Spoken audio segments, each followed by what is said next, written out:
На истокот ништо ново, и покрај тоа што мастилото на договорот за добрососедство со Бугарија уште не е добро исушено.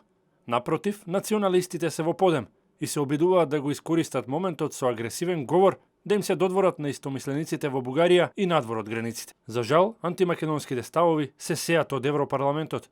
Повторно се јави Ангел Џамбаски, европратеник од редовите на ВМРО Бугарско национално движење на Каракачанов, овој пат присвојувајќи го Илинденското востание како се бугарско и нарекувајќи ја борбата на илинденците борба за голема Бугарија. Ние няма интерес од граница на ДВБР, ние няма интерес од граница на Кюстендил. Ние имаме интерес да довршим делото на въстанието 1903 година, което беше от Охрид до Черно море, за да няма граница от Охрид до Черно море. Џамбаски уверува дека со подпишувањето на договорот за добрососедство Македонија ќе биде обврзана да влијае на дискурсот и да го промени актуелното јавно мислење во однос на Бугарија, во прв ред цензурирајќи текстови кои ќе се критички настроени кон соседот. Сега в момента виждате създава се една истерия там, антибългарска поредна истерия. Това беше организирано, това са една група страници в световната мрежа, които препечатват една и съща новина през някакви минути и се опитват да направят вълна, антибългарска вълна. Това трябва да бъде спряно, разбира се, и с времето ще бъде спряно.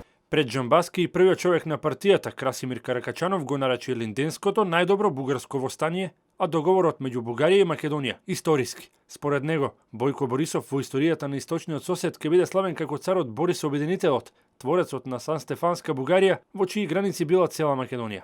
Непочитувањето на подпишаниот договор, според бугарските националисти, ќе повлече меѓународни санкции за Македонија, во најдобар случај Бугарија ќе го блокира нашиот влез во Европската унија.